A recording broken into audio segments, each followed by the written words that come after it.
വിഴിഞ്ഞം തുറമുഖം നാടിന് സമർപ്പിക്കാൻ പ്രധാനമന്ത്രി നരേന്ദ്രമോദി ഇന്ന് തലസ്ഥാനത്തേക്ക് എത്തുകയാണ്. പ്രധാനമന്ത്രിയുടെ വരവിന് മുന്നോടിയായി തിരുവനന്തപുരത്ത് സുരക്ഷ ശക്തമാക്കിയിട്ടുണ്ട്. ഉച്ചയ്ക്ക് 2 മണി മുതൽ രാത്രി 10 മണി വരെയും നാളെ രാവിലെ 6:30 മുതൽ ഉച്ചയ്ക്ക് 2 മണി വരെയും ഗതാഗത നിയന്ത്രണം ഉണ്ടാകും. തിരുവനന്തപുരത്ത് എത്തുന്ന പ്രധാന സേവകനെ സ്വീകരിക്കാൻ വിപുലമായ പരിപാടികളാണ് BJP സംസ്ഥാന നേതൃത്വം ഒരുക്കിയിരിക്കുന്നത്.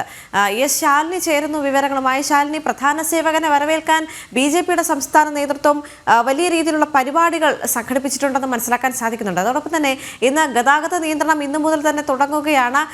വളരെ വലിയൊരു നിയന്ത്രണമായിരിക്കും ഉണ്ടാകുക. മാത്രവുമല്ല, പഹൽഗാം ഭീകരാക്രമണത്തിന്റെ പശ്ചാത്തലത്തിൽ പ്രധാനമന്ത്രിയുടെ സുരക്ഷാ സംവിധാനങ്ങൾ കൂടുതൽ കർശനമാക്കിയിട്ടുണ്ട് എന്നൊരു വിവരം കൂടിയുണ്ട് അല്ലേ?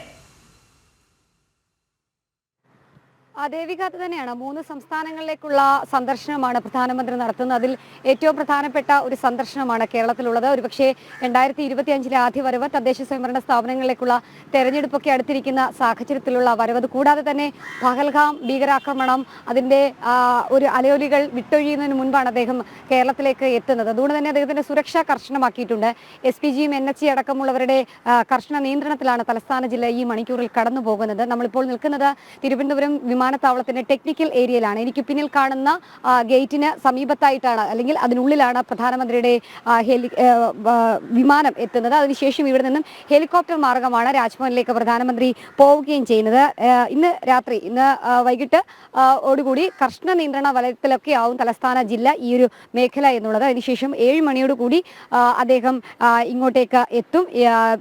പ്രത്യേക വിമാനത്തിൽ ഇവിടെ ഇറങ്ങുന്ന പ്രധാനമന്ത്രിയെ BJPയുടെ സംസ്ഥാന അധ്യക്ഷൻ, സർക്കാർ പ്രതിനിധികൾ അടക്കമുള്ളവർ സ്വീകരിക്കുകയും ചെയ്യും. അതിനുശേഷം റോഡ് മാർഗമാണ് അദ്ദേഹം ഇന്ന് വിശ്രമിക്കുന്ന രാജ്ഭവനിലേക്ക് പോകുന്നത്. രാജ്ഭവന്റെ അതിഥിയാണ്. അതുകൂടാതെ തന്നെ നീണ്ട ഇടവേളയ്ക്ക് ശേഷമാണ് ഒരു പ്രധാനമന്ത്രി തലസ്ഥാനത്ത് വന്ന് ഒരു ദിവസം തങ്ങുന്നത്. അതുകൊണ്ട് തന്നെ ആ സുരക്ഷ കർശനമാക്കുന്നുണ്ട്. ഈ പഹൽഗാം വിഷയത്തിലടക്കം നിർണായകമായിട്ടുള്ള നടപടികൾ കേന്ദ്ര സർക്കാരിന്റെയും രാജ്യത്തിന്റെ ഭാഗത്തു നിന്ന് ഉണ്ടാകുന്ന ഘട്ടത്തിൽ നമ്മളിപ്പോൾ കാണുന്ന ഈ ഗേറ്റിന് സമീപത്തായി ഒരു ഹെലികോപ്റ്റർ നിർത്തിയിട്ടിട്ടുണ്ട്. ആ ഹെലികോപ്റ്റർ പാർക്ക് ചെയ്തതിന് സമീപത്ത് തന്നെയായി അദ്ദേഹത്തിന്റെ വിമാനം ഇറങ്ങും. അതിനുശേഷം ഇവിടെ നിന്നും വാഹന വ്യൂഹത്തിൽ അദ്ദേഹം രാജ്ഭവനിലേക്ക് പോകും. അവിടെ വിശ്രമിക്കും. നാളെ രാവിലെ 9:30 കൂടിയാണ് അദ്ദേഹം വിഴിഞ്ഞം തുറമുഖത്തിന്റെ ഉദ്ഘാടനത്തിനായി യാത്ര ആരംഭിക്കുന്നത്. 9:30 കൂടി അദ്ദേഹം റോഡ് മാർഗം പാങ്ങോട് മിലിറ്ററി സ്റ്റേഷനിലേക്ക് എത്തും. അവിടെ നിന്നും ഹെലികോപ്റ്റർ മാർഗമാണ് വിഴിഞ്ഞം അന്താരാഷ്ട്ര തുറമുഖത്തേക്ക് പോകുന്നത്. നമ്മളിപ്പോൾ മനസ്സിലാക്കുന്നത് ഈ കിടക്കുന്ന ഹെലികോപ്റ്റർ അദ്ദേഹത്തിന്റെ നാളത്തേക്കുള്ള യാത്രയ്ക്കുള്ള ഹെലികോപ്റ്റർ ആണ് എന്നുള്ളതാണ്. ഇതിന്റെ സുരക്ഷാ ക്രമീകരണങ്ങളും സജ്ജീകരണങ്ങളും ഒക്കെ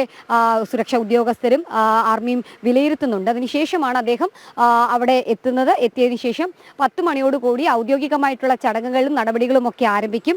വിഴിഞ്ഞം തുറമുഖത്ത് എത്തുന്ന പ്രധാനമന്ത്രി അവിടെ ഒരു ഷിപ്പിനെ സ്വീകരിക്കുന്നുണ്ട്. ആ ഷിപ്പിനെ സ്വീകരിച്ചതിന് ശേഷം അദ്ദേഹം അവിടെ മുഴുവനുമായി സന്ദർശിക്കുന്നുണ്ട്. 10:30 കൂടി വിഴിഞ്ഞത്തെത്തും. അതിനുശേഷം പ്രധാനമന്ത്രി MSC സെലസ്റ്റിനോ മരസ്കോ എന്ന മദർഷിപ്പിനെ സ്വീകരിക്കുന്നുണ്ട്. അതുകൂടാതെ തുറമുഖം സന്ദർശിക്കുന്നുണ്ട്. അതിനുശേഷമാണ് അദ്ദേഹം ഈ ഔദ്യോഗിക ഉദ്ഘാടന ചടങ്ങിന് വേദിയിലേക്ക് കയറുക. വേദിയിൽ പ്രധാനമന്ത്രിക്കൊപ്പം സംസ്ഥാന ഗവർണർ രാജേന്ദ്ര വിശ്വനാഥ് അർലേക്കർ ഉണ്ടാകും. ഒപ്പം തന്നെ കേന്ദ്ര ഷിപ്പിംഗ് മന്ത്രി സർബാനന്ദ സോനോവാൾ ഉണ്ടാകും. മുഖ്യമന്ത്രി പിണറായി വിജയൻ, ഒപ്പം തന്നെ കേന്ദ്രമന്ത്രിമാരായ സുരേഷ് ഗോപി, ജോർജ് കുര്യൻ അടക്കമുള്ളവരുണ്ടാകും. മറ്റ് ജനപ്രതിനിധികളുണ്ടാകും. BJPയുടെ സംസ്ഥാന അധ്യക്ഷൻ പ്രധാനപ്പെട്ട ഒരു അതിഥിയായി, അല്ലെങ്കിൽ ആ ഒരു വേദിയിൽ ഉണ്ടാകുമെന്നുള്ളതാണ് നമ്മൾ മനസ്സിലാക്കുന്നത്. കഴിഞ്ഞ ദിവസം PMOയുടെ ഓഫീസിൽ നിന്നടക്കം നൽകിയ ലിസ്റ്റിൽ, അല്ലെങ്കിൽ ആ വേദിയിൽ ഇരിക്കേണ്ട പട്ടികയിൽ സംസ്ഥാന അധ്യക്ഷൻ രാജീവ് ചന്ദ്രശേഖർ അടക്കമുള്ളവർ ഉണ്ട് എന്നുള്ളതാണ് നമുക്ക് മനസ്സിലാക്കാൻ സാധിക്കുന്നത്. അപ്പോൾ നിർണായകമായ ഒരു ദിവസം അദ്ദേഹം തലസ്ഥാനത്തേക്ക് എത്തുമ്പോൾ വളരെ വിപുലമായ